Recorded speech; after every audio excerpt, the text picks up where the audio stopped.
you solemnly swear or affirm the testimony you're about to give in this matter to be the truth, nothing but the true self you got? I do. Yeah, very good. Have a seat. Make sure you talk right into the mic, okay? Okay.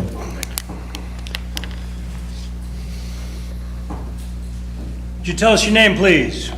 Tom Molyneux. And spell your last name. Molyneux.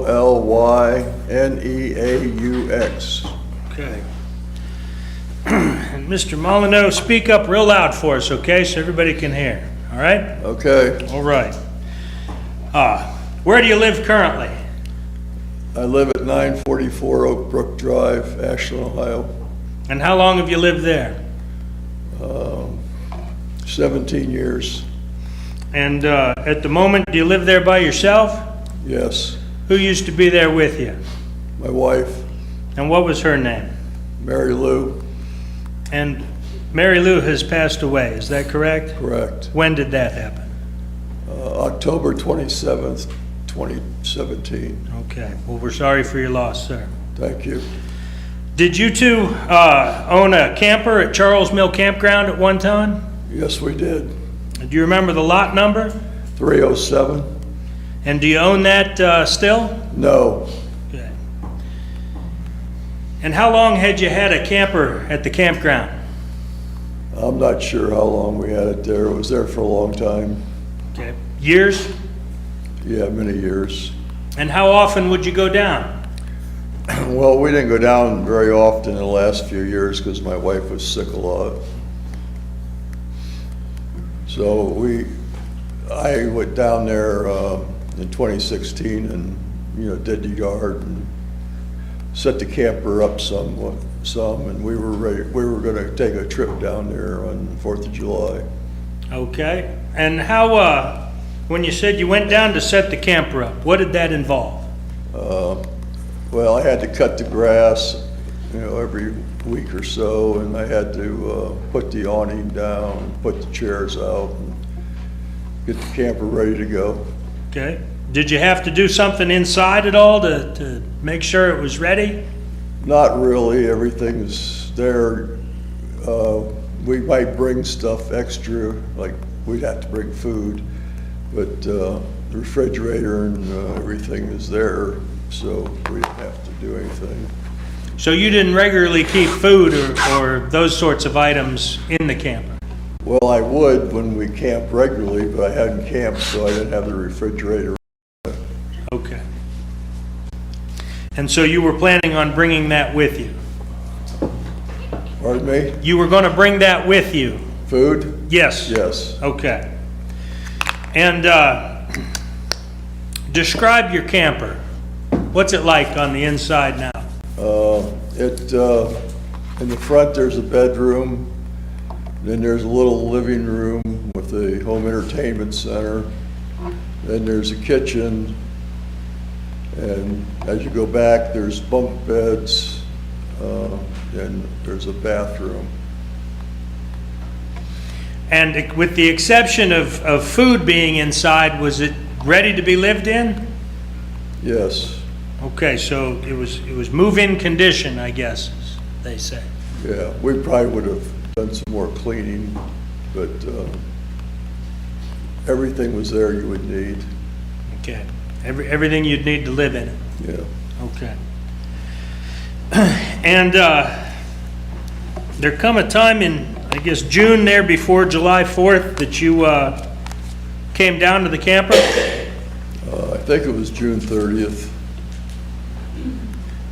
And who was with you? My wife. And your plan was to stay for how long?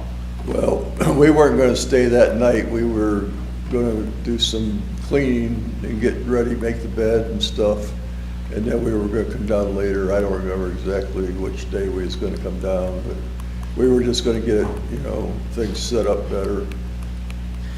And had your wife been able to come down to the camper, No. I guess previously? No, we hadn't been down there camping all year. And the year before, we didn't camp there hardly at all either. Okay, so was she feeling a little better at this point and was able to make the trip? Well, she wanted to do it real bad, and so she felt like she could. And because it ain't a whole lot different than being at home, because you have, you know, television and stuff, and you have a refrigerator and bathroom. So it wasn't that hard on her if she felt good enough to be there. And what, generally speaking, was her condition? They were trying to find out what her problem was. They were doing biopsies and stuff because they suspected cancer. Okay. And when you came down on June 30th, what'd you find? When I first pulled in, I seen that the window on the patio was a little bit open, which was, you know, unusual. And then I went over and checked it, and it had been broken into. The screen had been cut, and the window was damaged. Then we went inside, and there was just trash everywhere. So we went down and called the ranger, and he came up. And prior to coming down on June 30th, about how long had it been since you had been there? I would say that it probably a week to 2 weeks, somewhere in that range, probably closer to a week. Okay. I'm not sure exactly, maybe 10 days. And I Hadn't been a long time. take it when you were there last, the trailer inside didn't look like that. No. Okay. And did the Rangers come? Yes, the Rangers came, and they brought a gator up, and they went in and took all kinds of trash out and put in the gator, and they took stuff for evidence, and they were real helpful. The park manager also helped, and they had us stay outside mostly. Okay. So you just went in initially and left to report it, Yes, and then they had you stay outside. Is that correct? yes. The trash that they were taking out then, was it things of yours or things that didn't belong there? I don't really know. They wanted a list of things that we were missing, so we went through briefly, and we didn't know for sure how much stuff we had there. And then some of the stuff we thought was missing was actually just stayed there, but it was relocated. So I don't really know what was missing or what wasn't missing. Okay. But it was in a state of disarray inside. Yes. There wasn't no really permanent damage done except to the window. Except the window. Yeah, inside it was just garbage and trash, but there was no real damage. And are you able to say what was missing, if anything? No. Okay. Were there items that were used, I guess, that were no longer usable, that maybe had to be thrown out? Well, I threw a lot of things out because they were disgusting. Okay, like what? There was a little crock pot that had food in it. There was dishes. I didn't want to bother with them, so You weren't going to clean them and reuse them? no. Now, was that your crock pot and your dishes? Yeah, they're there all the time. Okay, things you'd leave there Yeah. for your purposes. All right.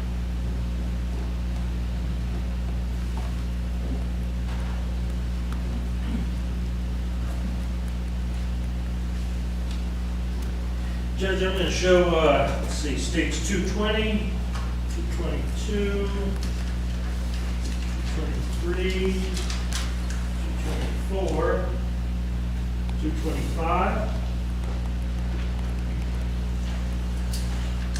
226, 227,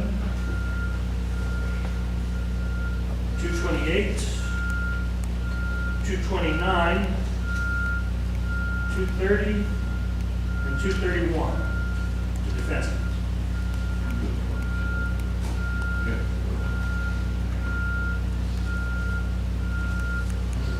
Judge, if we could publish these as we go. Any objection, Mr. Whitney? No, no. Okay, then you may.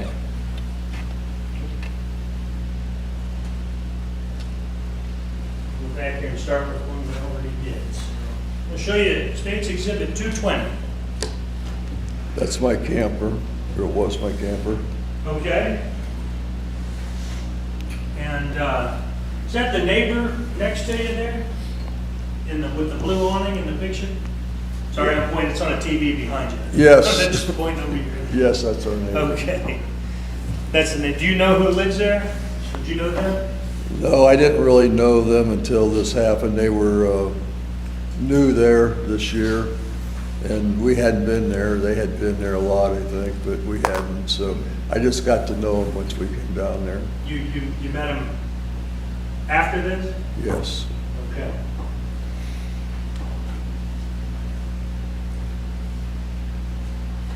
Show you Exhibit 221.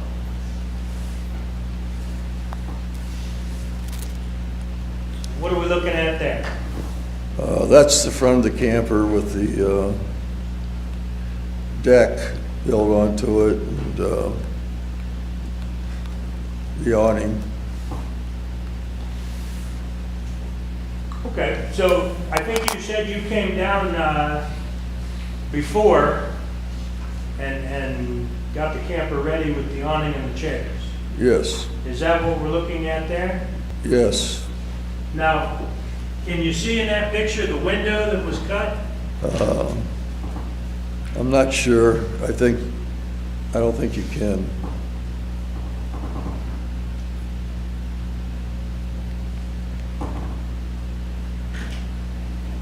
It could be that window, I guess. I'm not sure. It looks like that may be the window. Okay, they're off the porch? Yeah. All right. Well, here, let me play hide the ball with you, but here's Exhibit 222. That's the window. Okay. See, so that's the window that was cut? Yeah, you can see it's open somewhat. Okay. That's not a real big opening, is it? No, it's not. About how big do you think that is? I don't know. Okay. A few inches. Is that fair to say? Well, I don't know. I guess so. Okay. But that window in that Exhibit 222, is that the window on the front porch there? Yeah, that's the window on the front porch. I'm not sure that's the window they actually went into, Okay. because there was a window in the back of the trailer that was much bigger, and the screen was out a bit, but it wasn't cut, it was taken out. Okay. It just popped out. So that could have been the window. Could have gone in there too. Yeah. But is this the window then that drew your attention? Yes, Okay. the other window was closed.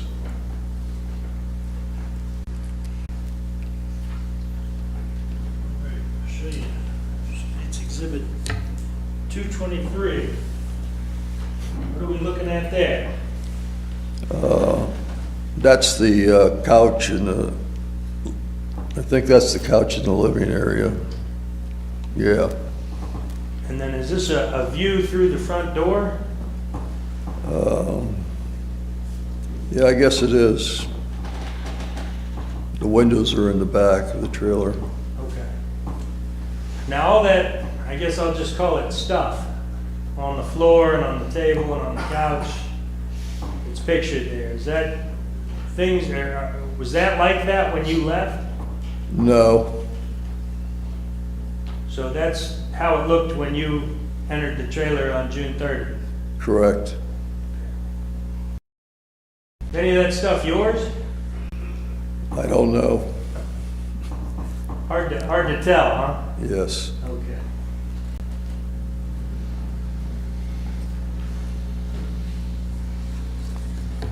We'll look at Exhibit 224. Okay, that's the same couch is showing part of it, and then that's the kitchen area, and the sink is there. And the sink there.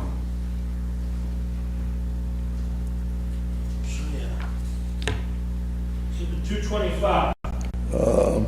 That's the sink. Okay, that's a close-up view of the sink then, huh? Yes.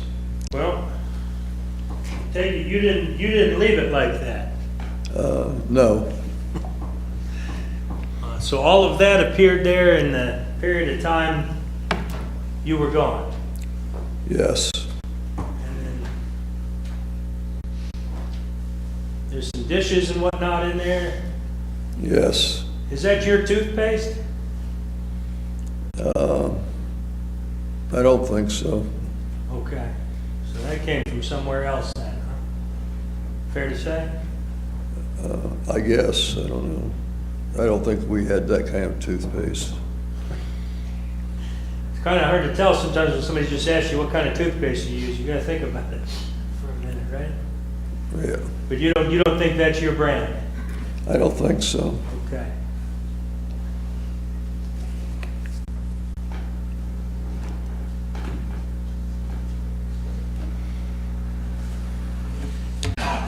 Show you. 226. That's the kitchen table. All right. And looks like there's more things on that. Was that like that when you left? No. Okay. Now it looks like that orange spray bottle there is some sort of cleaner. That's mean green, I think. Okay, That was ours. that was yours. I think so. Looked like anybody was using mean green in there? We use mean green, so I assume it's ours. I can't be positive. For sure.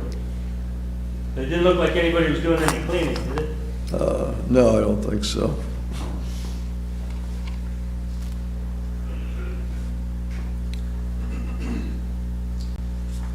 Show you Exhibit 227. That's the living room again. Okay. And, is any of that your stuff? 227? I think maybe there's some tiles there or something, and I'm not sure. It just looks like garbage to me.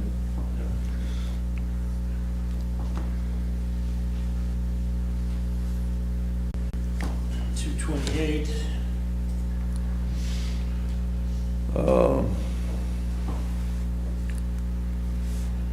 That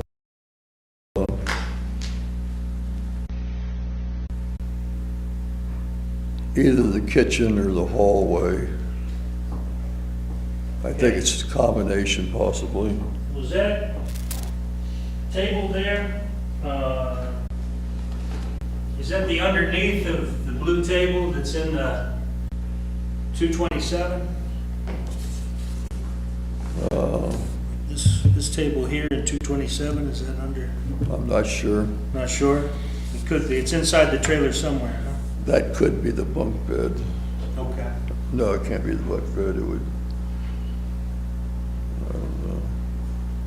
I can't be sure what this picture actually is. You know what this red and white box here on the far right side of the picture is?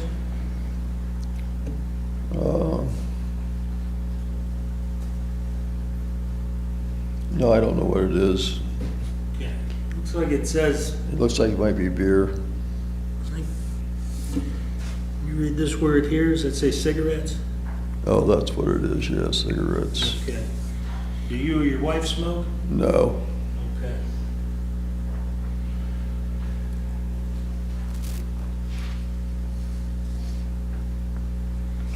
So it's fair to say that wasn't there when you were there last? Yes. Exhibit 229. That's the bathroom, and that cooler on the top of that counter belonged to the neighbor, I think. Okay. And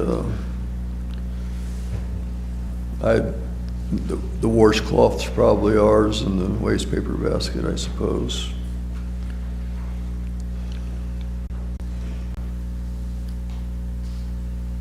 Exhibit 230. The bathroom sink. Okay. Do you know what all that brown stuff is in the sink? I think it was tobacco. Okay. And again, you don't use tobacco. No, Your wife didn't use any either. no. Okay.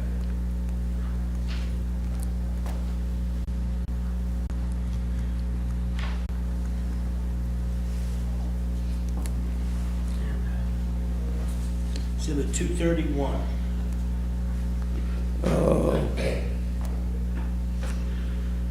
I think that's the bedroom. Okay. And is this back kind of by the window you were talking about? That ain't the same window. That's a front window, and the window's on the back side. All right. So the bedroom's on the front side Yes. in your trailer. All right.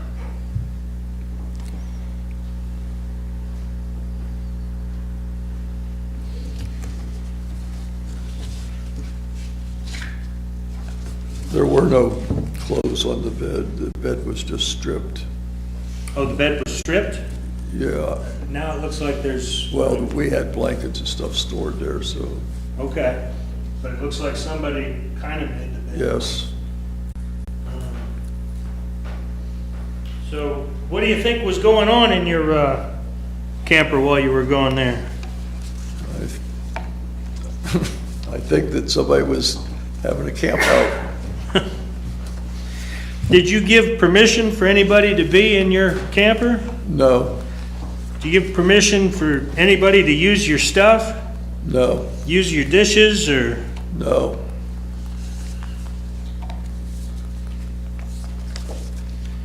Okay, and with reference all of these pictures that we showed you, so exhibit 220, 221, 222, 223, 224, 225, 226, 227, 228, 229, 230, and 231. Do all of those pictures fairly and accurately represent your trailer as you found it on June 30th? Yes.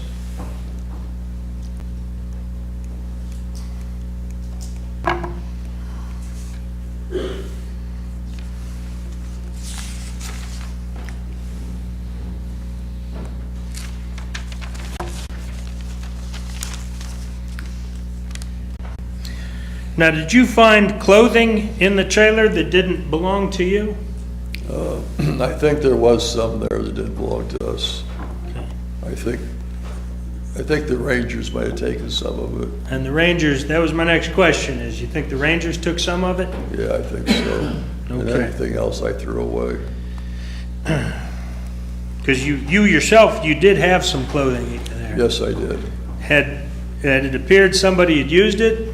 Yeah, I think so. So what'd you do with it? Throw it away. Okay. You didn't give anybody permission to wear your clothes? No.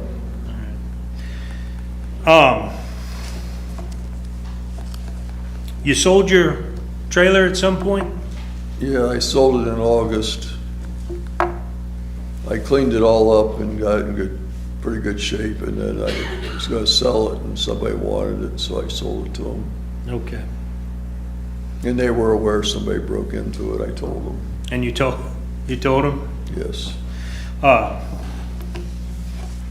After this, and I guess when you say August of last year?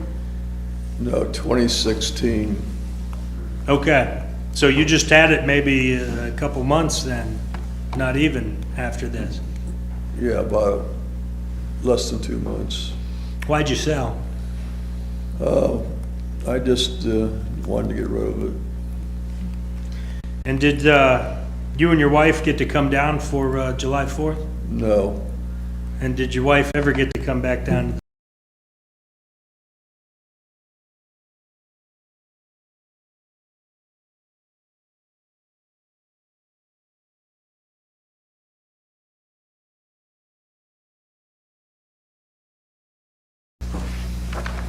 Cross-examined? No question to this witness. Judge, thank you. Thank you, Mr. Whitney. Mr. Molyneux, you're excused. Thank you.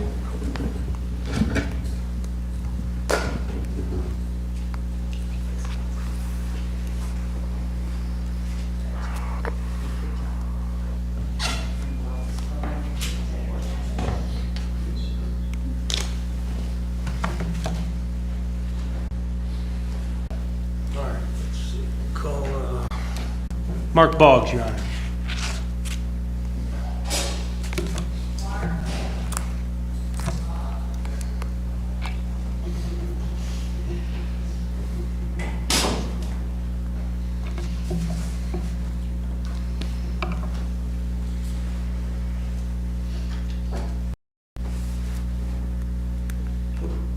Your Honor, if we want to black out the screen. Thank you.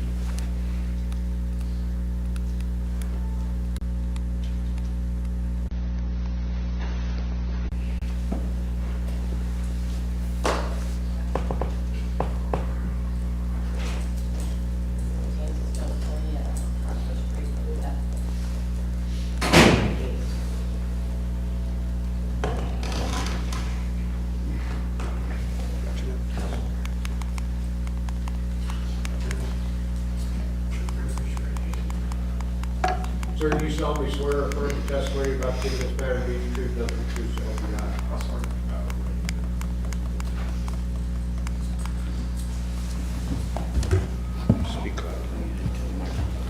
Okay.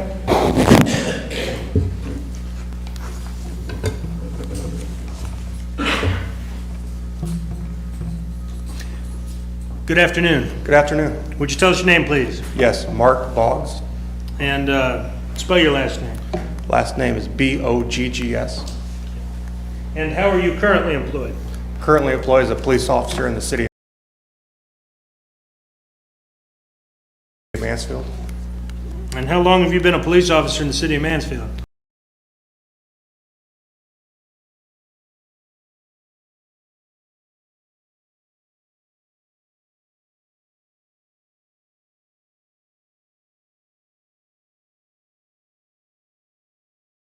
Okay. And how long had you been doing that?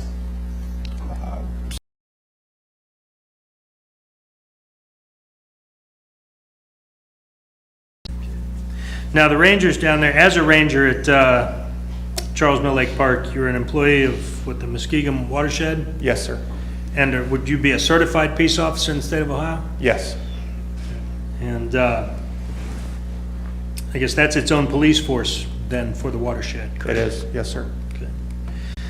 And as a ranger down there, you're familiar with the Charles Mill Campground? I am. And were you working on June 30th, 2016? Yes. And did you have occasion to get a call or be directed in some manner to Lot 307? Yes, sir. And I guess, why'd you go to Lot 307? The owners of Lot 307 called registration. They stated when they returned to the camp,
Thank you.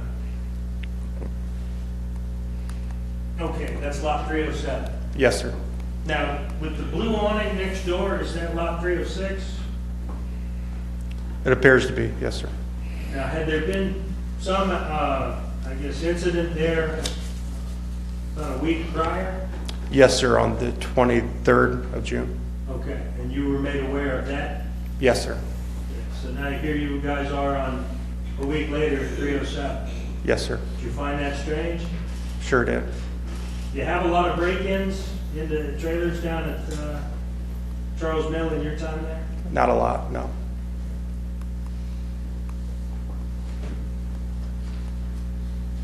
Show you Exhibit 221. What are we looking at there? That's a view of the camper, also on lot 307. Now, in your investigation on the scene at Lot 307, did you or your fellow officers determine whether there was a point of entry into the camper? Yes. And where did you think that happened? There was a window to the left of the front door that was cut, the screen was cut. And did that appear to be the point of entry? Yes, Were all the other windows closed? I believe so.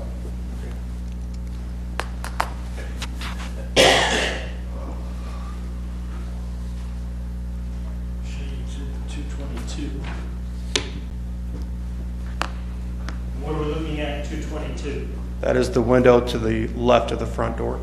Okay. The one with the cut screen? Yes, sir. All right.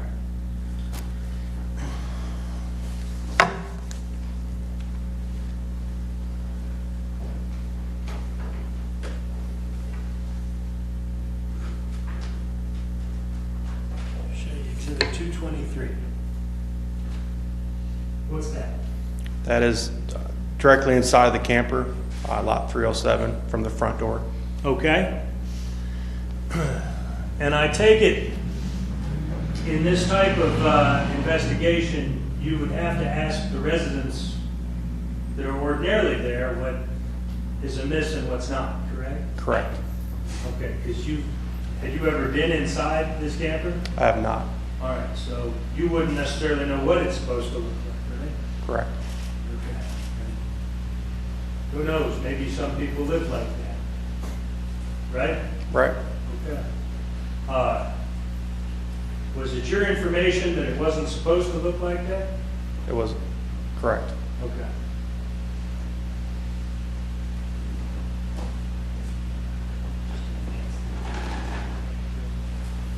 Let me show you in 224. Okay. And what's that? So another view of inside the camper, just to the left of the front door. Okay. And 225. That's the view of the sink inside the camper. 226. That is another view as a table to the left inside wall of the camper. 227. That was the small bag that was on a table directly in front of the front door. 228. It's a photograph of, looks like some of the evidence we collected from the floor of the camper. Okay. And what is that stuff? The potential evidence? The clothing, Okay. they're red and black. And then is that some sort of, that box, that red and white box to the right of the photograph? Yes. What is it? Looks like a carton of rolling tubes for cigarettes. Okay, to roll your own cigarettes. Yes, sir. Exhibit 229. It's inside the bathroom of the camper. 230. That's a photograph of the sink with tobacco inside of the sink. Okay, that appeared to you to be tobacco. Appeared to be Now, tobacco. you Yes, sir. didn't, I guess, test that or anything, No, sir. but in sort of your natural experience, it looked to you to be tobacco like you roll. Yes, sir. Okay. And in fact, there's some rolling tubes, a box of rolling tubes elsewhere at the scene. Yes, sir.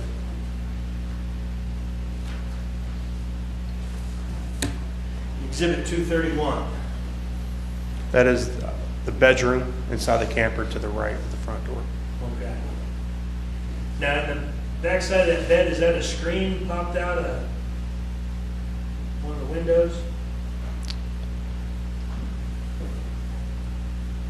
Yes, sir. Okay. And then did this have some clothing as well that was collected as potential evidence? Yes.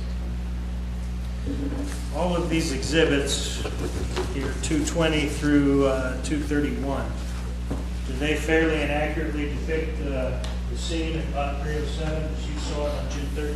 Yes. Now, why collect some clothing? In the hopes to get DNA for a central suspect. Okay. And did you guys, you and your fellow rangers and maybe some other employees at the campground, did they help bag up all of this trash and help clean the trailer? Yes.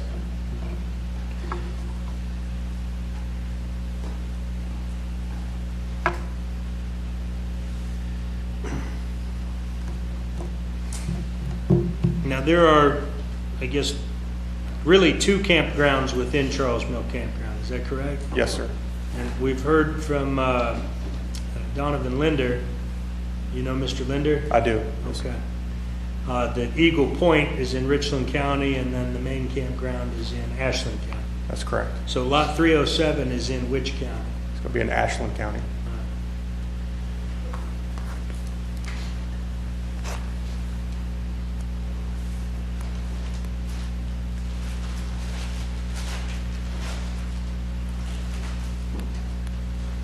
So exhibit 232.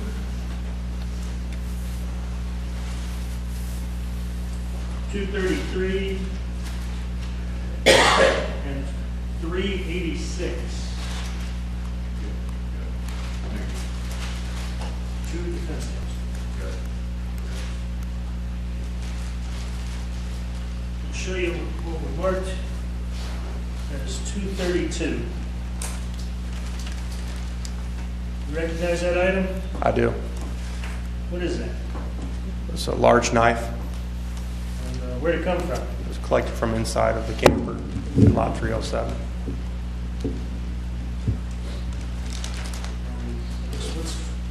What's on the blade there?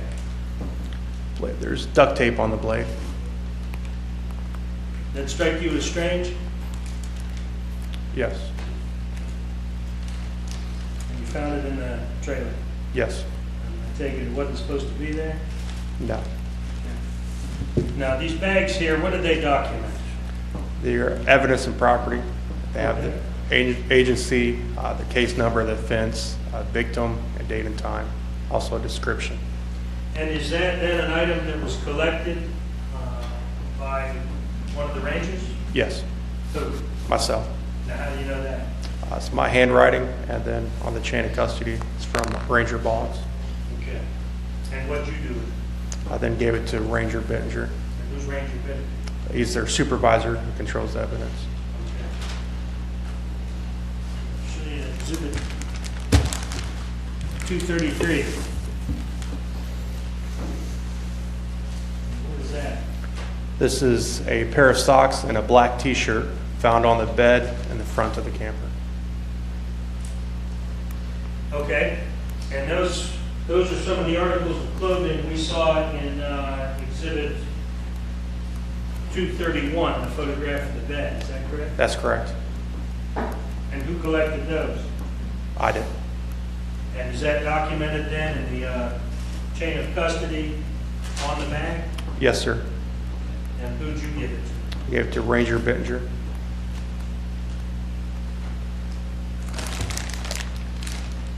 And I guess you actually, the articles of clothing are contained within the paper bag Yes, sir. and then put in the plastic bag with the information. Is that correct? That's correct. Okay. Does it look, I guess, substantially in the same condition as when you bagged it up that day? Yes, it does. And the same question referenced this night.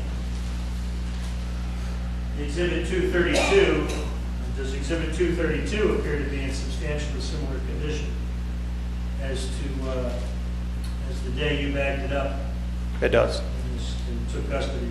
Yes, sir.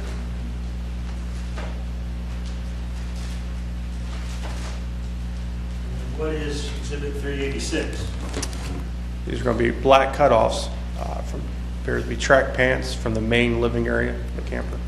Okay, and those would be the pants we saw in the exhibit next to the rolling pin. Yes, the red and black ones. Okay.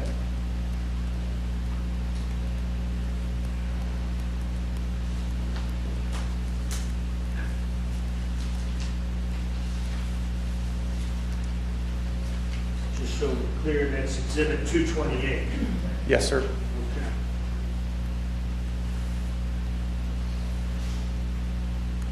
And then is the chain of custody documented as you having collected them? Yes, sir. And who'd you give that particular? Ranger Bittinger. And again, the clothing is contained within a paper bag and then sealed within your evidence property bag. Yes, sir. Was that how you did it on June 30th? It is. Okay. Does it appear to be in the same manner, look just the way it did when you bagged it up It does. on the 30th? Yes, sir.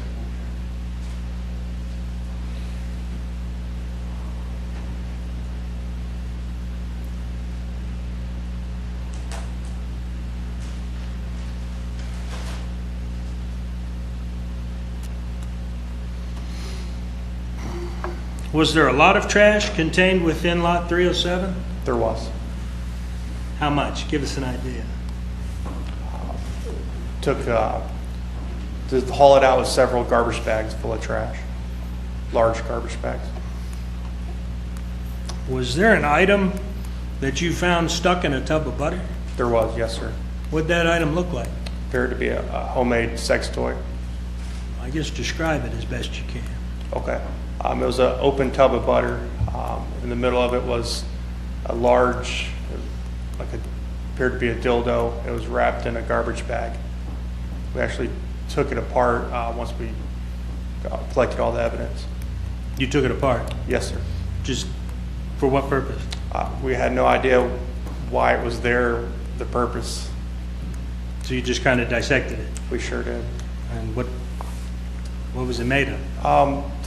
The base was a toothbrush holder, and then it was wrapped in foil, and then covered in a piece of plastic. Appeared to be like a garbage bag.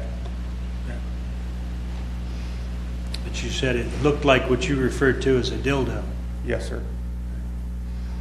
And you photographed this item? We did not. Okay. But again, you didn't know what it was. We had no idea. You ever seen anything like that before? No. All right. And I take it you turned all the evidence over to Bittinger, your supervisor, Yes, sir. and then you went on, I guess, with your duties as they would ordinarily occur. Is that correct? That's correct. Until you went to Mansfield. Went to Mansfield. All right. Thank you, sir. Thank you, sir. Cross? Thank you, Judge.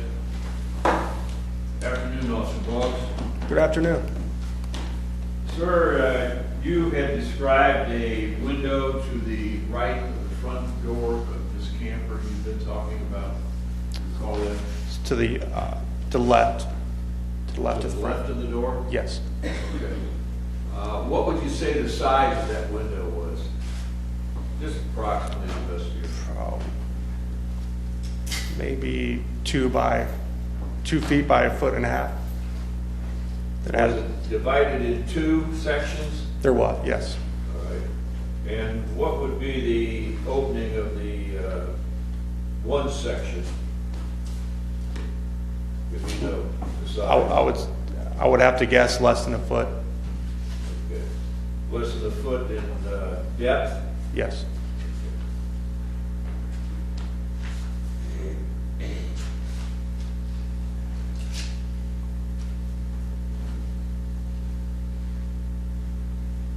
And Stacy Exhibit 222, sir, is that the window that you're talking about?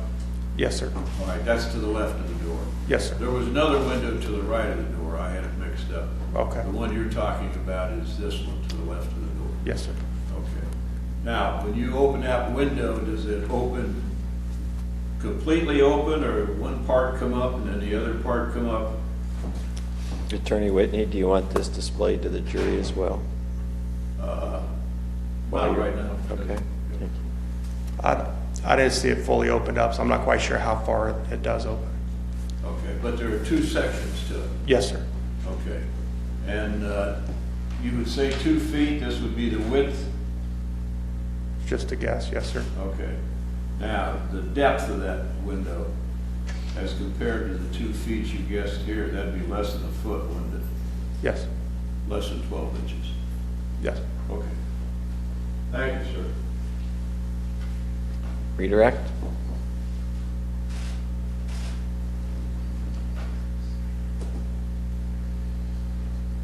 No, Your Honor. Thank you. Mr. Boggs, you're excused. Thank you, Your Honor.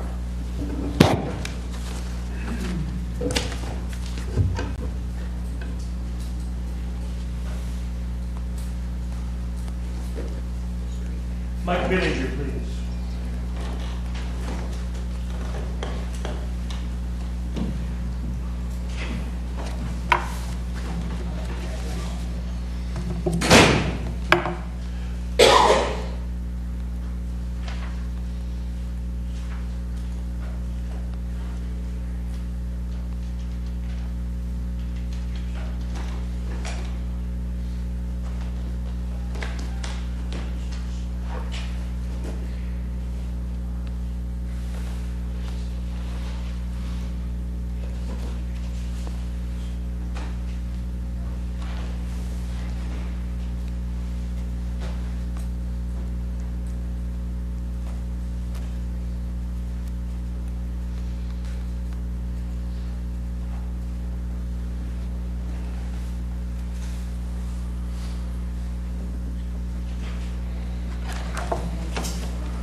Sir, you solemnly swear or affirm the testimony you're about to give in this matter to be the truth, nothing but the truth, so help you God. Yes, I do.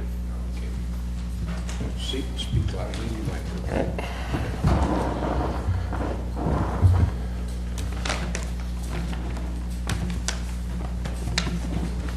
Thank you, Your Honor. Would you tell us your name, please? Michael Bittinger, And spell your last name. Bittinger.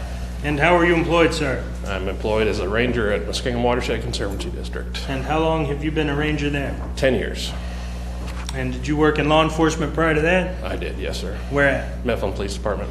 Where? The Village of Mifflin. Okay. And in Ashland County? Yes, sir. That's not a big department, is it? No, sir, it's not. Okay. Now, the rangers at Charles Mill, are they certified peace officers? Yes, sir. So you're your own department, really? Yes, sir. And how many rangers are there employed there? For the entire district, Sure. it varies due to the seasons because we have seasonal rangers. In the main season, probably 50 rangers altogether. Okay. Now, that's spread out across multiple locations in the watershed, is that correct? Correct. All right. Now, how about just at Charles Mill? Charles Mill, we have 3 full-time and then probably 3 more seasonals. Okay. And what is your role there? I am the assistant manager at Charles Mill. Okay. And who do you report to then? Steve Rice is the manager. Okay. And back in June of 2016, did you have some break-ins reported on the Ashland County side of the campground? Yes, sir. We've had testimony that would be at lots 306 and 307, is that correct? Correct. And you were aware of those as the assistant manager? Correct. Did you actually go to lot 307 when that was reported? I was off duty that day. You were off? Yes. Okay, so you're, the officers that work for you then responded to that? Correct, and they called me after they were there. So. Okay. Break-ins unusual at Charles Mill? Not overly unusual. We get 2 or 3 a year normally. Okay. Well, that's unfortunate. It is. Yeah. Yeah. All right. But otherwise, Charles Mill Campground's a safe, fun place to vacation? Yes, sir. Okay. All right.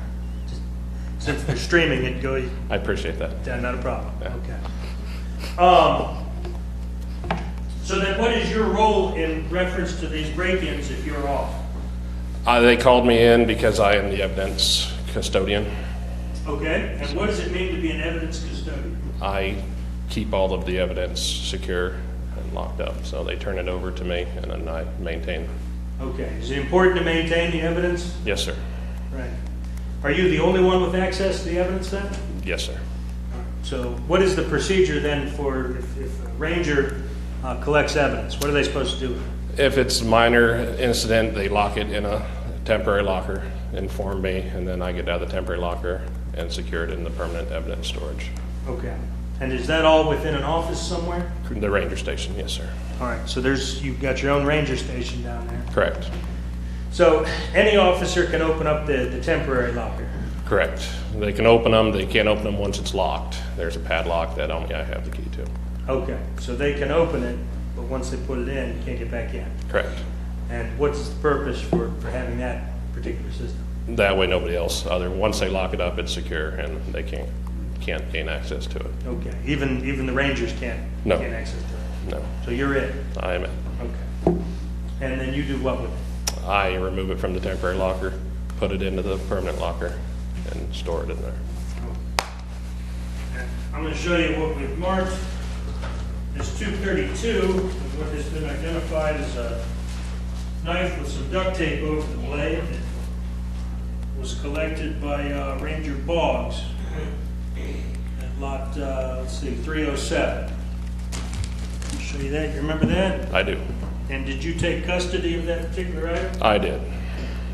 And then did you maintain custody of that item? I did, yes, sir. At some point, did it leave your custody? It went from Ranger Boggs to myself to the locker, and then the next time it left the locker was when I brought it to your office, sir. Okay, to the office. Your office, yes. And it was in your custody, The entire time. and then you did what with it? I showed it to you so you could mark it as an exhibit, and then I returned it to the evidence locker. Okay, and then where'd it go? It came to court, and I signed it over to the court. And you signed it over to the court. Yes, sir. Okay. So you had eyes on it the entire time? That's not correct. Everything's been signed over to the bailiff. Over the bailiff? Yes. What's the document on there? Court? I wrote court on it when I signed it out. The bailiff did sign for it on the But it property came in logs. here. Yes, sir. Thank you, Your Honor. Sure. All right, this particular item, it wasn't subjected to any kind of scientific testing? No, sir. Okay. Did you have evidence you felt might be worth submitting for some science? Yes, sir. What kind of evidence did you think would work for that? There was some clothing. Yeah. Show you State's Exhibit 233. Recognize that item? Yes, sir. Okay. And what does that purport to be? Pardon me? What is that? That is a pair of socks and a black t-shirt. It looks like it was found in the bed in the front of the camper. Okay, by whom? That would be Ranger Boggs. Okay, and you know that how? It says so on the chain of custody, and then he turned it over to me. Okay. So, And then you maintain custody. correct, sir. Did it leave your custody at some point? It did, yes, sir. Where'd it go? I went to BCI to be tested. Okay, what's BCI? Bureau of Criminal Investigations. So it's a state. What do they do? They do all the forensic testing and scientific testing for us. Okay, and how did it get to BCI? I drove it up there. Okay, so you physically drove that item up to BCI and turned it over to them? Correct. Okay. Did there come a time when it came back into your custody? Yes, it did. And how did it get back into your hands? Ranger Brown, which is one of our rangers, drove up to BCI, picked it up, brought it back, put it in the temporary locker, and then I put it from the temporary locker to the permanent storage. Okay, and then it went where to where? Went from the permanent storage then back to your office to be marked as evidence. And you brought that with you? Correct. And you maintained that item and eyeballs on that the entire time? Correct. And then where do you go? And then it went back to the permanent storage, excuse me, and then we brought it up and gave it to the bailiff Okay. for court. To court by the bailiff? Yes.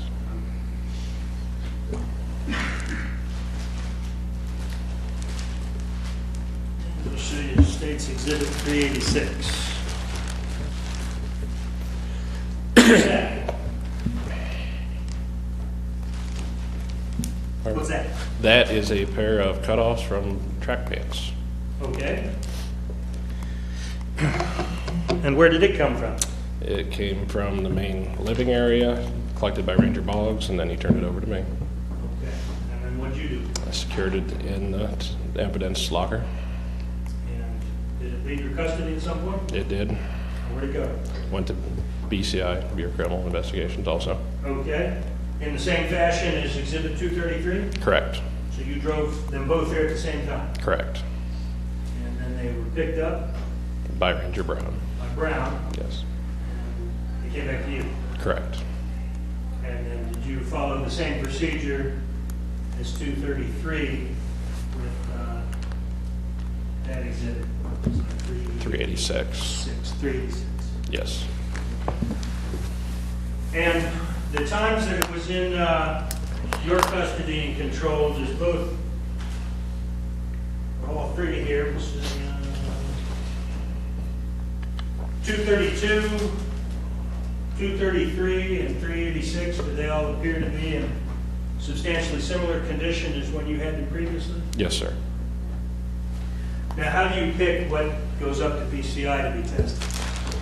It's just an investigative decision on what we think we might get any evidence off of. Okay? And so I notice here you submitted all items of clothing. Yes, sir. Why just the clothing? The owner of the camper stated were not his clothing, and so it was a pretty good chance that it belonged to the suspect. And clothing has a better chance of getting DNA evidence off of it. Okay. So you went ahead and submitted it. Correct.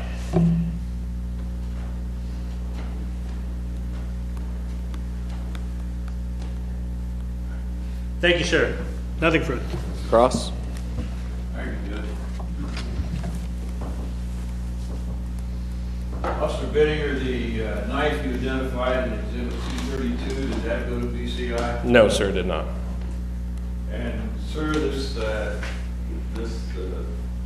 breaking and entering at these campers, I think on lots 306 and 307, did you go to the scene of each of these B&Es?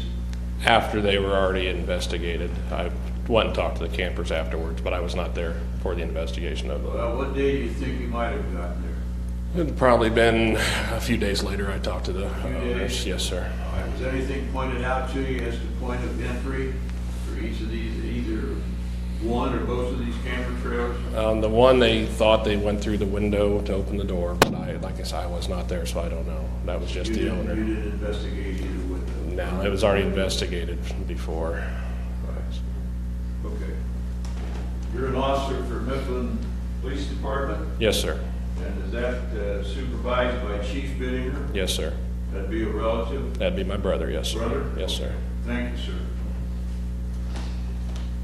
May I redirect? Just briefly. With respect to 307 and 306, both of these break-ins, they could have gone through windows, correct? It's very possible, yes. Could come through the door, correct? It's very possible, yes. Does it matter? No, sir. No. Because somebody was in there and they weren't supposed to be, right? Correct. Clearly. Clearly, yes. Thank you, sir. Thank you, Officer Pinninger. You're excused.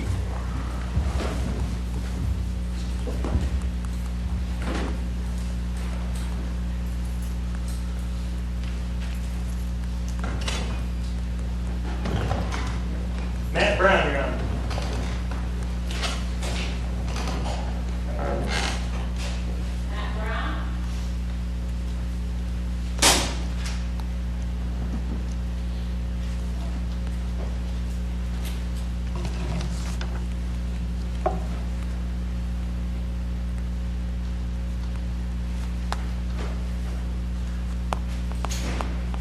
We'll probably be taking a break after this witness. That's good. You're really flying through them.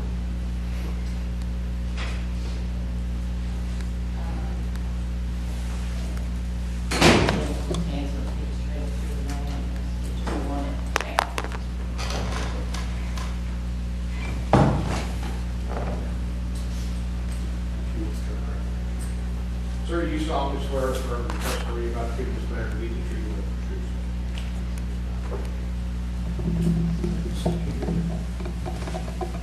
Speak directly. Okay. Thank you. May we proceed? Thank you. What's your name? My name is Matthew Brown. And how are you employed? I am the assistant park manager at Pleasant Hill Lake Park. At Pleasant Hill. At Pleasant Hill, yes. How long have you been the assistant park manager at Pleasant Hill? About 6 months now. Okay. Now, is that also a Muskegon watershed property? Yes, it is. All right. Where'd you work before that? I was a park ranger for Charles Mill Lake Park prior to being the assistant at Pleasant Hill. Okay. And what were your duties at Charles Mill? I just handled campground calls. I was the on-duty officer, so I'd take camper complaints and take reports and stuff. Okay. And just general ranger stuff? Yep. Okay. Mhm. And you were a certified peace officer in the state of Ohio? I am. And you were in 2016? I was. And you were working at Charles Mill in 2016? That is correct. Okay. I'm going to show you two exhibits here.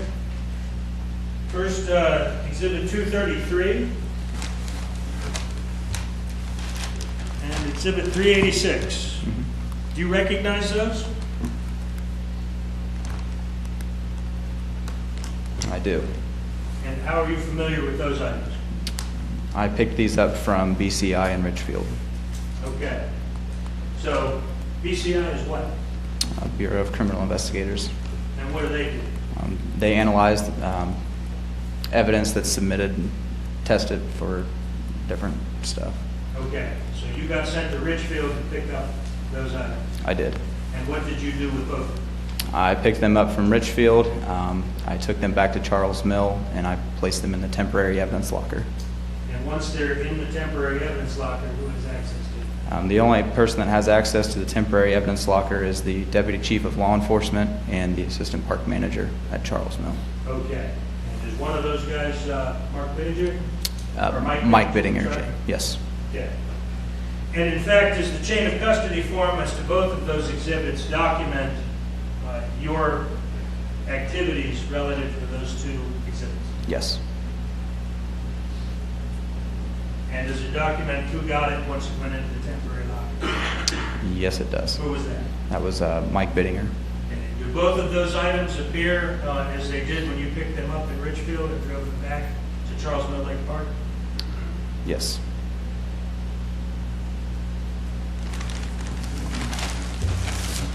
Thank you, officer. Cross?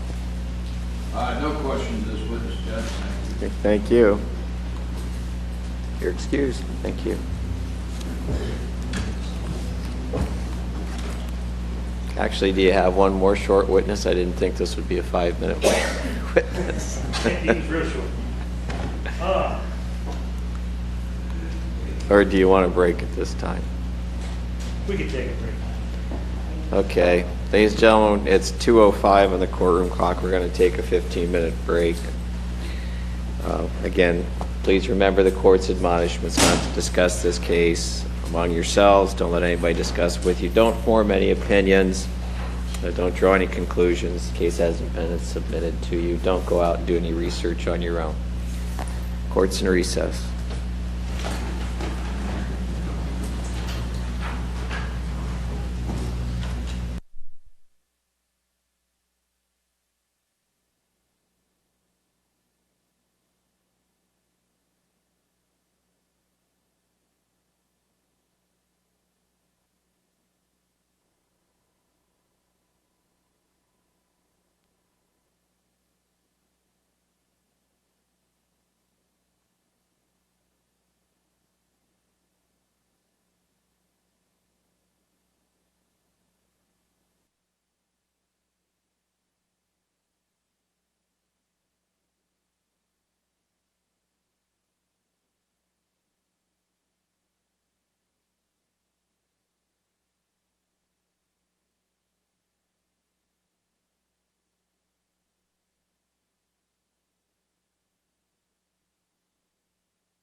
Continuing with the state's case, Mr. Tennell, you may call the state's next witness. State calls Curtis Connor, Your Honor.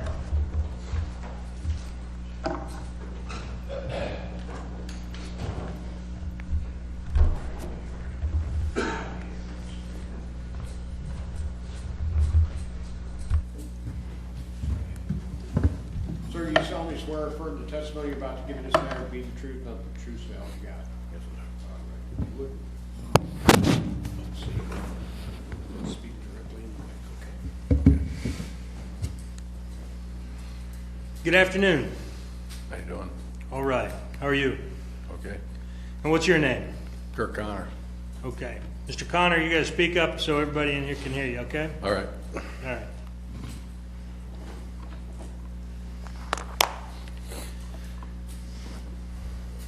Mr. Connor, do you own some businesses in Ashland County? Yes, I do. What kind of businesses? I got a flea market and a car lot and a bait store in Mifflin. Okay. And how long have you owned the store in Mifflin? 3 years now. All right. Has it always been a bait store? Yes. Does it also have a, I guess, what's for sale in the bait store? Bait, live bait. It's a flea market on the one side. And do you recall the address down there? It's 60 Main Street. Okay. And you said you've owned it for 3 years. Yeah. So did you own it in 2016? Yes. All right. Now, owning several businesses, I assume you're not there every day. Right. All right. Back in July of 2016, what were the hours of your business in Mifflin? It was supposed to be like 8 to 5. All right. And did you have an employee working for you? Well, he was helping me anyways. Okay. And who was that? His name was Carl Van Meter. Okay. And I guess what happened to Mr. Van Meter? He died. Okay. So he's no longer with us. Right. All right. Was he working on July 11th, 2016? Yes. And what was he supposed to be doing for you that day? Running the store, basically. And at some point, did you become aware there was a problem down at the store that day? Yeah, he called me. Okay. And did you go down to the store? Yes, I did. And what time did you get there? Approximately. Probably about 11 o'clock, maybe. Okay. And what was going on there? Carl said the back garage door was open halfway up, and there was sheriff or deputy there. Okay. And did it appear to you you'd been broken into? Yeah, definitely. And how'd they get in? Well, for some reason, there's a space you can open up on the roof and get down on the second part of the roof, I guess. And they went through there and kicked a hole in the ceiling and come down through that way. Okay. And I take it that's not the usual way to get in your store. No, not most of the time. I would probably get stuck in there myself, but You would? yeah. Okay. So I take it you got to be a little less husky Yeah, than perhaps you or me to get in the way whomever did on that occasion. right. Okay. Did you know that space was up there? No, I didn't. Okay. I really didn't. I noticed it probably a month later that it was open. So, I see. So I guess you found out you could get in through the roof that morning. yes. Okay. And did anything appear to be missing?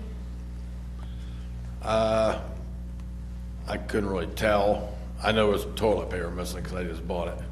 Okay. I knew that was gone. But there was some potato chips gone. There was some other stuff out of other merchandise gone. As far as I knew, that's what Carl said anyways. Okay. But it's a flea market, right? Right. So you've just kind of got Miscellaneous. different things. Right. So it's not easy to figure out what's missing from a flea market, is it? Right. No, not at all. Okay.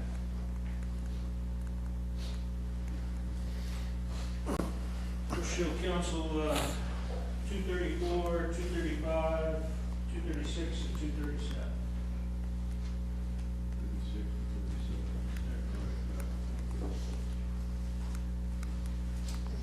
We can publish these as we go.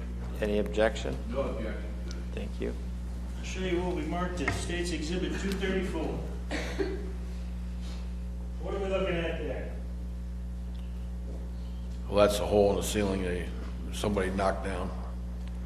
Okay, now, what kind of, I guess, are those the sort of ceiling tiles attached Yes. to the rafters up there? Yeah, Okay, so it's not like a drop ceiling, but it's no, it's nailed right to the rafters. sort of a pressed kind of Pressed material. cardboard or some press steel.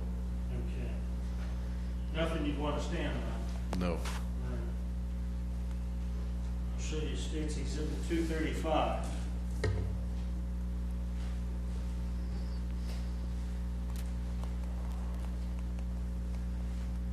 What's that? That's some of the stuff from the roof.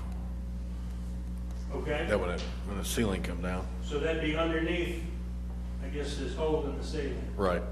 Okay. And I take it, there's not supposed to be a hole in the ceiling, No. so that was new to you. Yes, it was.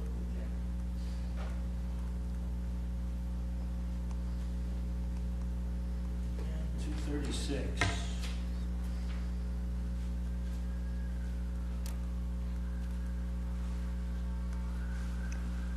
What are we looking at there? And that's the back garage door was propped up with a trash can. Okay. Now ordinarily, if somebody had permission to be in the store or go through that door, would they need to prop that up that way? No, sir. Is that door open all the way? It will open all the way, yeah. Okay, and stay up? Yeah, it's pretty hard to open though. That's stuff to open? Right. Okay. Is it just old? Yeah. And where is that in relation to the rest of the store? That's clear in the back by the alley. By an alley? So not on the main drag? No. Now, Main Street, is that the main thoroughfare through Mifflin? Yes.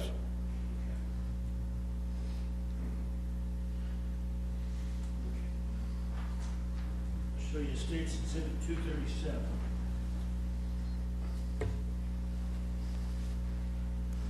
What are those? Well, I call them paperweights. Right, because legally they're paperweights in the state of Ohio, is that correct? That's correct. Okay. But they're in the shape of what? Knuckles, steel knuckles. Steel. Okay. And those are items that you have for sale in your store? Yeah. And they were for sale in the store on this particular occasion? Yes. I'll show you what we've marked as State's Exhibit 158.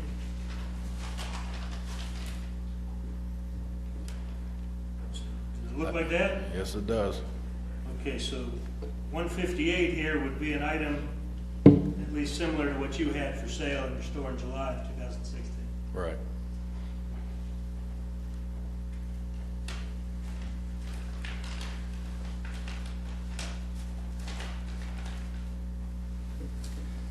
Now, with respect to these photographs, 234, 235, 236, and 237, do they all fairly and accurately depict your store as you found it on the morning of July 11th?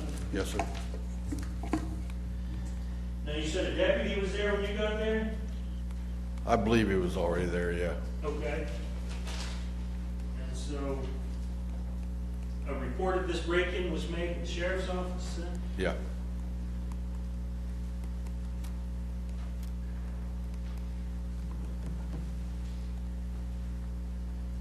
Now, did you also sell, I guess what are referred to as tasers? Yes, it did.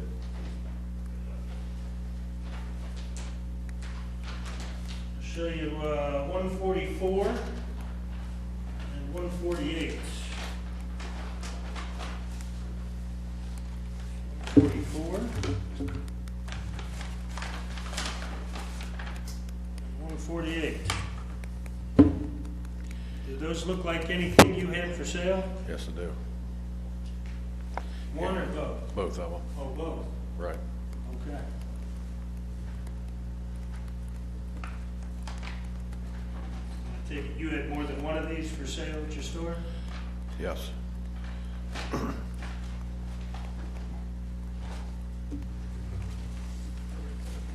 Now this one, 144, it looks like a cell phone. Right. That's a taser? Supposed to be. Okay. So you never played around with one? Huh? Not too many. Okay.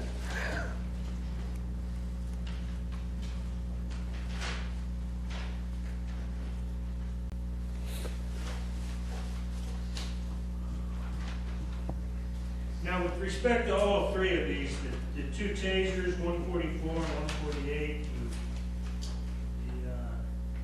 the 158, the paperweight knuckles, they, and there's no way to tell, I guess just by looking at them, that they're for sure from your store. No. You'd agree with me? Right. But they are similar to what you sold items like those Yes, I did. at that time in July 2016. Yes, sir. Okay. And you didn't give anybody permission to come through your ceiling No. and be in your store during closing hours, correct? Correct. Okay.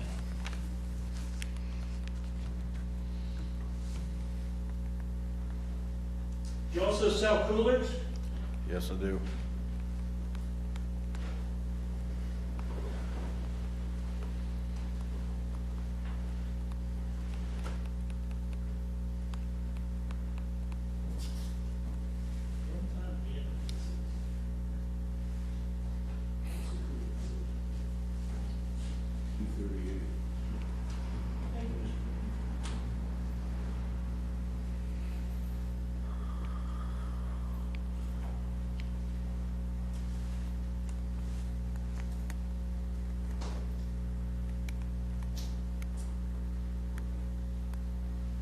So council states exhibit 238.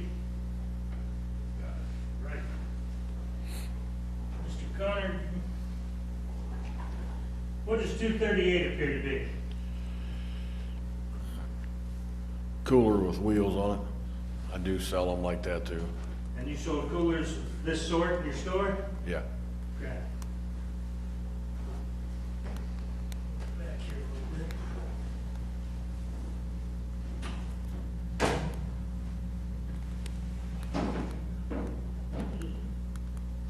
All right. Now inside here, some various items. Do you also sell pop and refreshments and stuff? Yeah.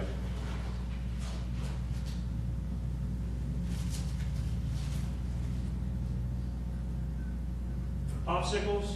Yeah, I could have had some of them down there. Mountain Dew? Yep. Bottled water? Yes, sir. Vitamin water? I don't know. I don't know about the vitamin water. Don't know. Okay. But some of those items are things of the sort that you would sell in your store? Sure. Okay. And the same, I guess, question is those other physical exhibits. You can't say for sure, just looking at this cooler here and its contents, this is from your store, correct? Right. I mean, it's pretty common to see this sort of stuff. Very common. I've got a bunch of those.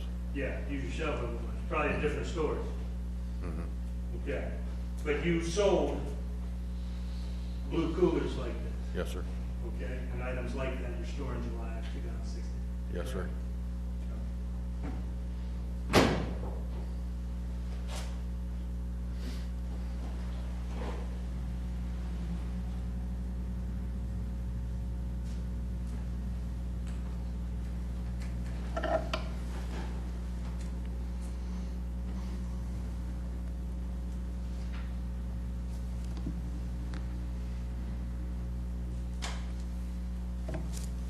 All right, thank you, sir.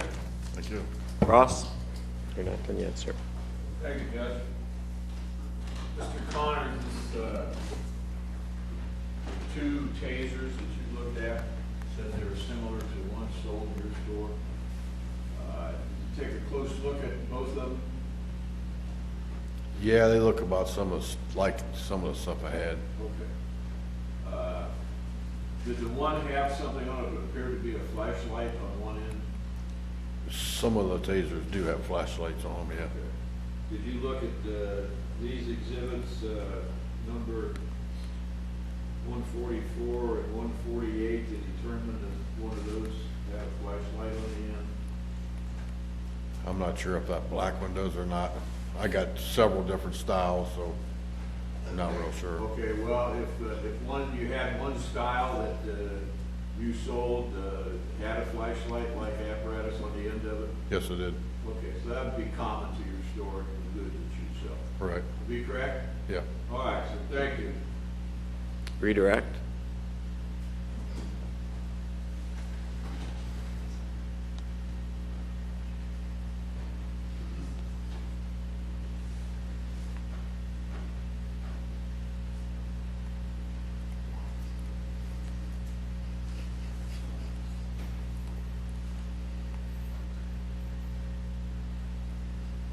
Mr. Tennell, any questions?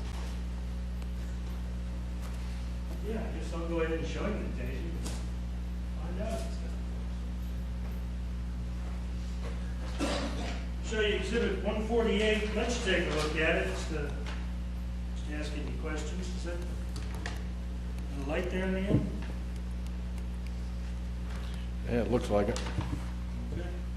And you sold both types, one with lights and ones without? Yes, I did. Okay.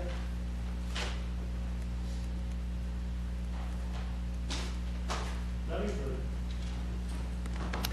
Thank you, sir. You're excused.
Sir, do you solemnly swear or affirm testimony you're about to give in this matter to be the truth, nothing but the truth, so help you God? I do. All right.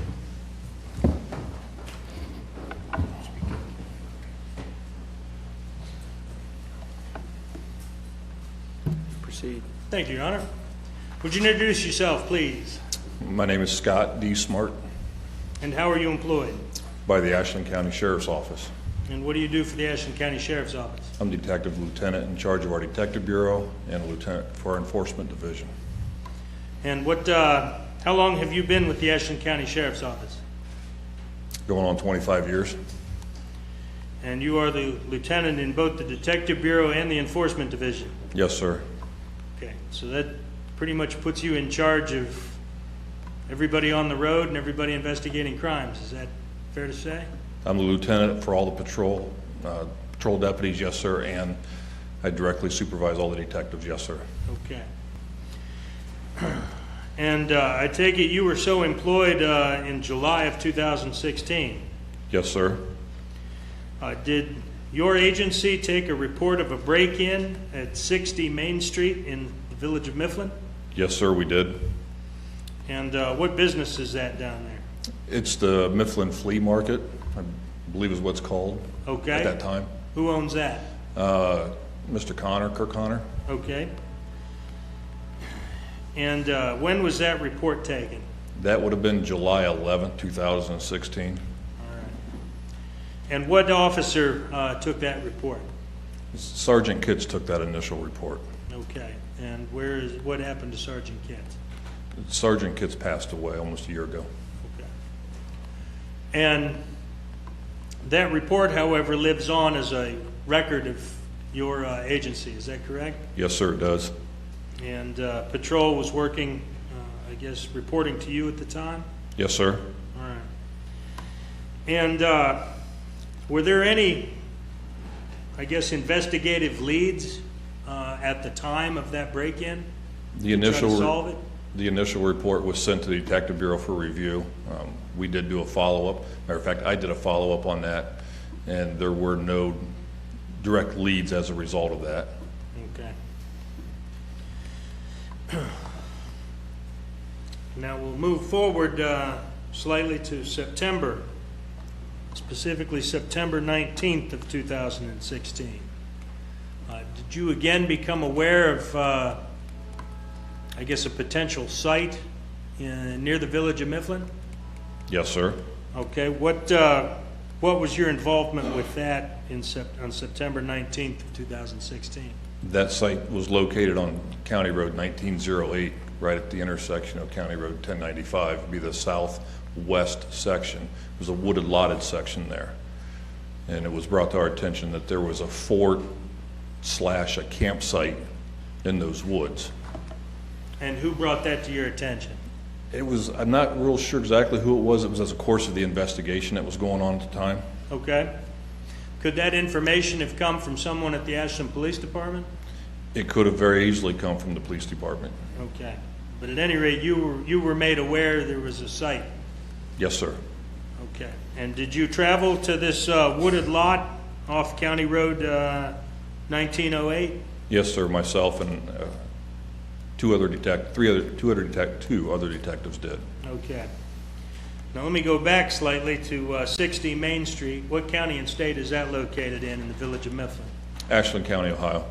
Okay. And this wooded lot off County Road 1908, what county and state is that located in? Ashland County, Ohio. Okay. When you got out to, you and your fellow detectives out to County Road 1908, what'd you do? We proceeded to search the area, the wooded area, for this campsite/fort that was described to us, and we did locate an area in the woods that fit that description. Okay. What'd you find? We found a variety of stuff. We found a makeshift fort. Do you want me to cover as many things as I can remember we found there? Well, I guess not. What variety of things did you find? We found clothing, we found soap, we found knives, we found trinkets, we found beer cans, pop bottles, a blue cooler. We found cell phone chargers, cords. There's a whole laundry list of items we found in the fort area and immediately surrounding that area. Okay. And from what you found, I guess the nature of those sorts of items and the, I guess, fort, for lack of a better term, itself, did you draw any conclusions about what someone or person or persons was doing out there? Yes, sir. What's that? It appeared that somebody had been staying out there for a period of time. Okay. And did you collect some of these items? We collected several of those items, yes.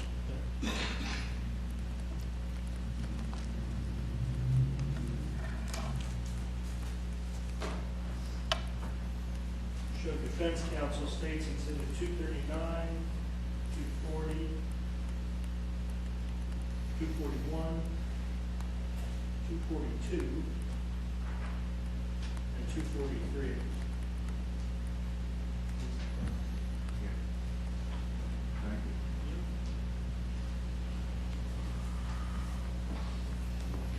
Just Judge, if we could publish these as we go. Any objection? No objection. You may. Sure you won't wait. Mark there is exhibit 239. What's that? It's a photograph. Okay, and what does it depict? It's a photograph taken in the wooded area. It's kind of a distant shot of the makeshift fort campsite area. Okay, is it that, I guess, what looks to be a pile of things? That what looks to be a pile of Center? of debris, logs, what have you. That's the fort area, yes. Where is this in relation to any of the roads in the area? Well, County Road 1908 runs east and west. County Road 1095 runs north and south. And approximate footage from those areas, in either direction, at least a couple hundred yards. Probably a couple hundred yards to the north going to 1908, and at least excess of that going east to County Road 1095. It's well off the roadway. So this is a pretty secluded area. Yes, it in its nature, yes, it is secluded where it was at. Okay. Okay. And how far is this from the village of Mifflin? It's probably a straight line, less than a mile. Road-wise, probably a mile or a little more. And I know village of Mifflin isn't that big, so. Absolutely. 60 Main Street, that's kind of in the middle of the village, isn't it? It's 60 Main Street sits just on the west side of the village. Yes, And about the same distance from 60 Main to this location? yes. Yes.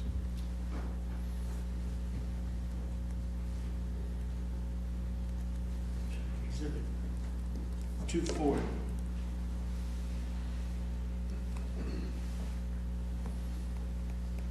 What do we see there? That's a close-up picture of the previous one of that fort, and there's a couple items laying there, a blue cooler, and I believe there's a jug laying next to that.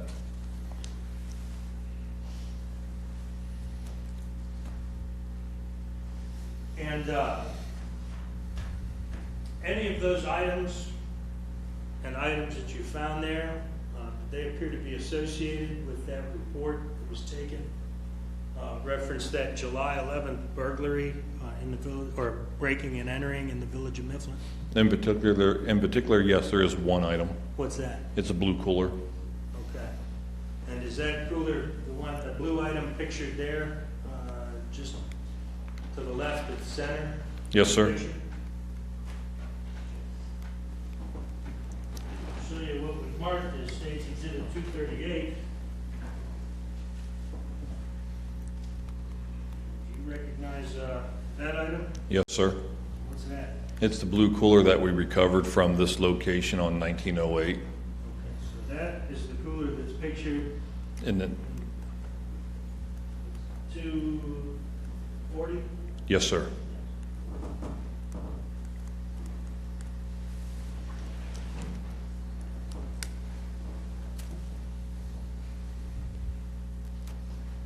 Now, from your observation of this particular fort, did it appear that at one time it was fully enclosed? It did appear that it was more enclosed than and how we found it, yes. There were blankets and shower curtains and stuff that kind of formed the roof. There were some more logs that formed the roof. Some of the stuff was collapsed inside. You can see somewhat of a wall structure on three sides there. Okay. And did it appear that there had been any recent activity when you were there? I would say probably not recent. Okay. It all looked like it had been out in the weather for a period of time. Yes, sir. Show you State's Exhibit 241.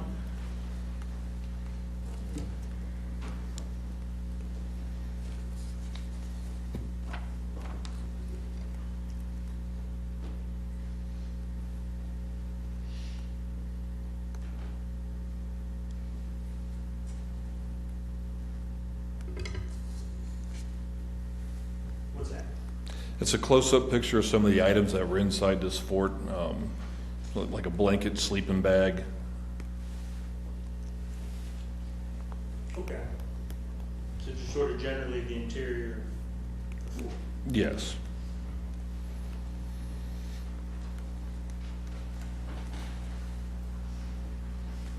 State's Exhibit 242.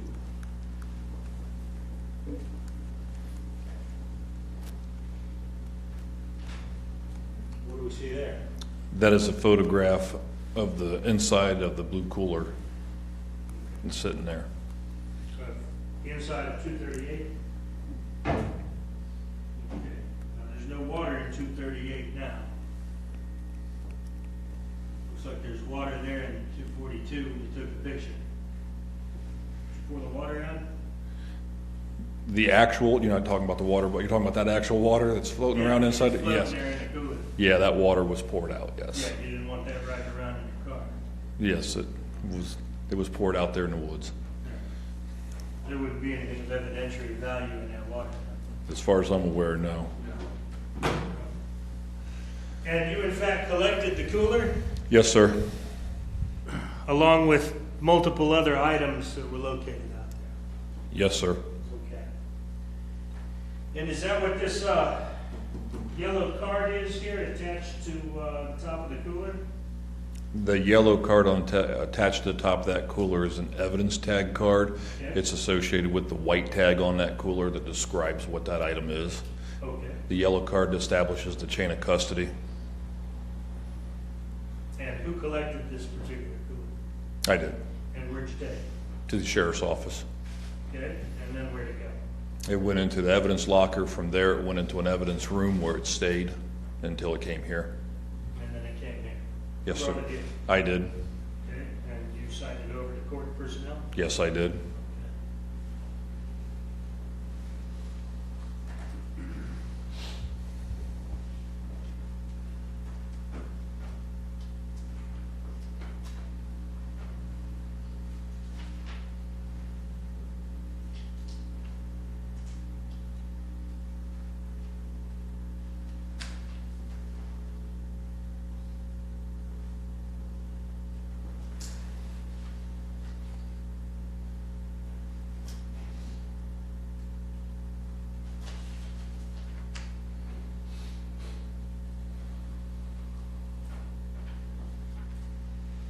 Okay, I'm gonna hand you what we marked as State's Exhibit 243.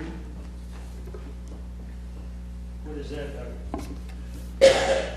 This is an evidence custody sheet, property sheet. As one of my duties for the sheriff's office, I'm also the primary evidence custodian. Okay. And so that sheet documents what? This sheet documents the items that were collected at the wooded location on County Road 1908 and brought to the evidence room. And that is a 5-page document?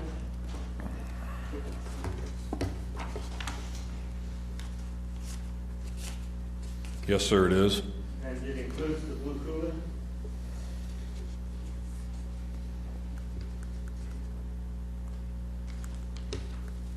Last page, second page.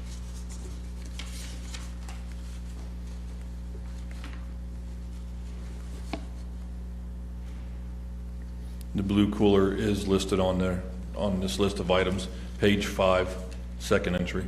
Okay. So, all 5 pages are things that you took out of the woods at this port. Yes, sir. And of interest, at least to us today, is this blue cooler documented by you, having been found there and brought here. Yes, sir. With reference to photographs,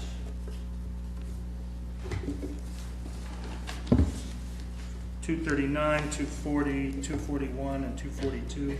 Do they fairly and accurately represent the scene out in the woods as you found it in September of 2016? Yes, sir.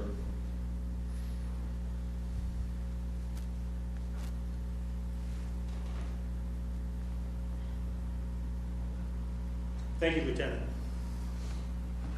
Cross-examine. No question, Lieutenant Smart. Judge, thank you. Thank you. Lieutenant Smart, you're excused.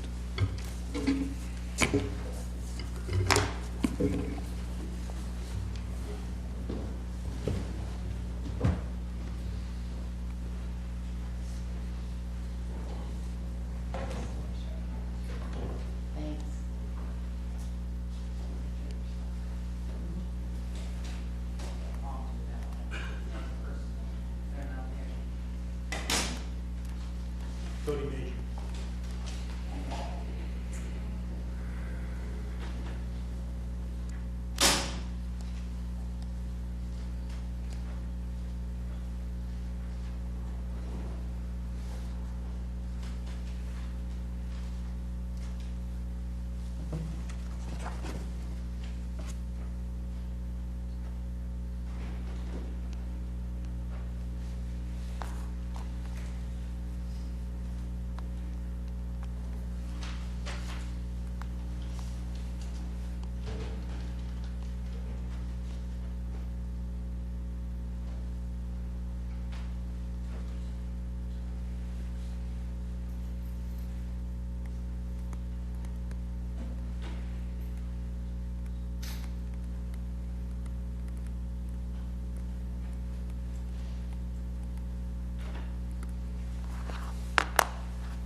Sir, you solemnly swear affirm the testimony you're about to give in this matter to be the truth, nothing but the truth, so help you God.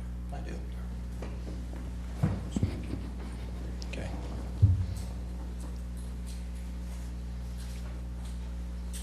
Whenever you're ready. Thank you, Your Honor. Would you tell us your name, please? Cody Major, And how are you employed? Ashland County Sheriff's Office, And how long have you been with the Sheriff's Office? 12 years. And what are your duties with the Sheriff's Office? I work Corrections Division, Transport. I can work enforcement. I do a lot of different things. You can do it all. I can do it all. Okay. Well, Deputy, were you working, where were you working October 5th of 2016? I was working in the Corrections Division in the jail. Okay. And what is Master Control? Master Control is an overseeing position. Each day we have different posts, and it kind of oversees everything. If somebody needs a door, Master Control is able to open the doors. You can watch cameras from Master Control. If people hit intercoms from all different parts of the jail, it goes and rings into Master Control, and then you can answer it from there. Okay, it's sort of a hub. It's the hub. And all communications can run into Master Control from anywhere? From anywhere, that's correct. Okay. And did you have a communication from Shawn Grate? Yes, I did. And what did Mr. Grate want? Mr. Grate wanted to speak with Detective Kim Major, and What did you do? I contacted my sergeant at the time, Sergeant Reed, who's now Lieutenant Reed, and told her the situation, and she said she was going to contact Detective Major from APD. Okay. And is it necessarily uncommon for folks to contact Master Control and want to speak to an officer at an agency somewhere? It is not. It happens very frequently, and it's usually not a big deal. I mean, we contact who they're asking for. Okay. And then that officer may or may not arrive to conduct further investigation? That's correct. But you're quite sure that it was Mr. Grate that asked you directly to contact Detective Major? That is correct. Okay. Thank you, Deputy. Nothing further. Cross-examine, just a minute, Deputy, have a seat. It's all right, no questions. Okay, you're free to go. Thank you.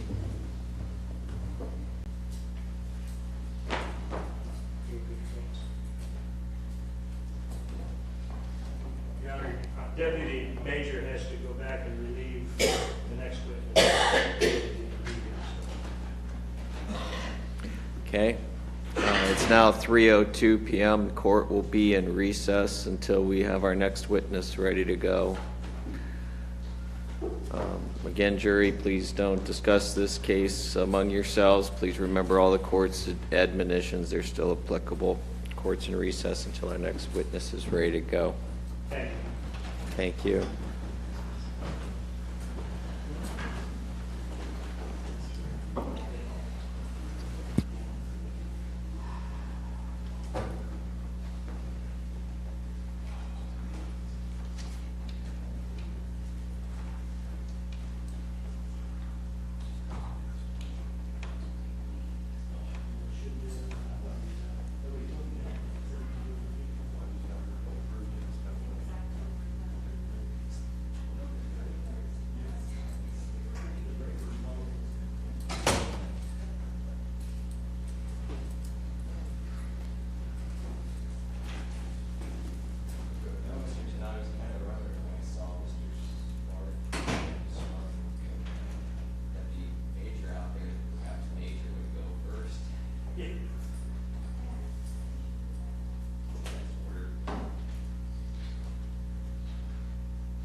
Apparently, the next witness is downstairs working. Yeah, well, So it's not as far away to go relieve it as I was led to believe. I just found that out. I thought he had to relieve him, and I thought he had to go back to sheriff. That's what I. Well, you can tell them, finish up, let them know if they're using the restroom and stuff. Or we'll just give them. Is this your last one? Yeah. That's all I've got. We'll just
All right, we'll call Deputy Robert Ross.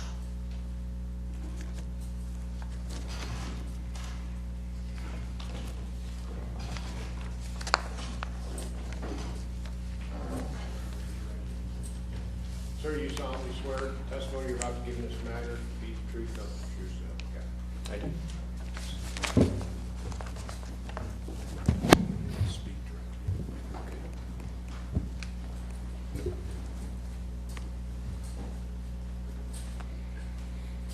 Would you tell us your name, please? Deputy Robert Ross And how are you employed, Deputy Robert Ross? at the Ashland County Jail. And how long have you been so employed?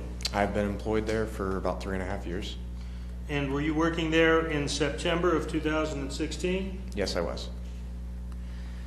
And on September 20th, 2016, did you have a conversation with a Shawn Grate? Yes, I did. Who initiated that conversation? Shawn Grate. And what did he want? He was requesting to speak to Detective Major. Okay. And on September 21st, 2016, did you have a conversation with Shawn Grate? Yes, I did. And who initiated that conversation? Shawn Grate. And what did he want? Again, to speak to Detective Major. And on September 26th, 2016, did you have a conversation with Shawn Grate? Yes, I did. And who initiated that conversation? Shawn Grate. And what did he want? Once again, to speak to Detective Major. And on September 27th, 2016, did you have a conversation with Shawn Grate? Yes, I did. And who initiated that conversation? Shawn Grate. And what did he want? Once again, to speak with Detective Major. And with each one of these requests to speak to Detective Major, what did you do with the request? With each of them, I just told my supervisor at the time, who then in turn contacted Detective Major. Okay. And that was the protocol at that time for if somebody wanted to speak to a detective? Yes, it was. Okay. And you followed that protocol? Yes, sir. And you're familiar with Shawn Grate? Yes, sir. And the individual that initiated the conversation with you, is he here in court today? Yes, he is. Would you point him out and describe what he's wearing? Yes, sir. He's over at the defendant's table with a white long-sleeve shirt. Okay. If the record could reflect the identification of the defendant, Your Honor? Record will so reflect. Okay. At any time, did you initiate the conversation with Mr. Grate? No, I did not. Thank you, Deputy. Nothing further. Cross-examine. No questions to this officer, Judge, thank you. Thank you. You're excused. Thank you, Deputy.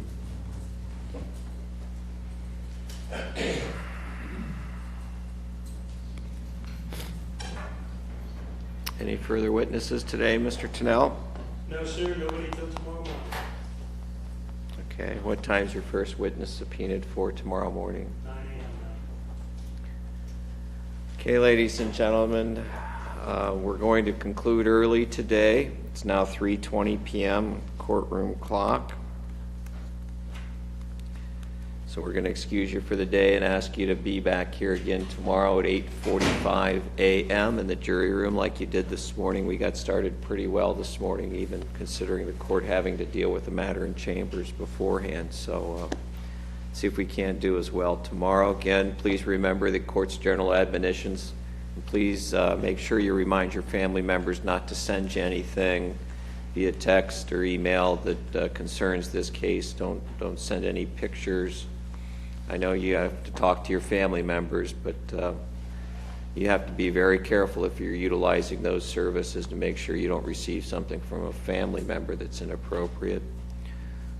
So remind them to help you, and make sure you're not reading anything about this in the media or the newspaper. Anything further, counsel, before we dismiss the jury? Not from the station. Not from the defense, Judge, Okay. thank you.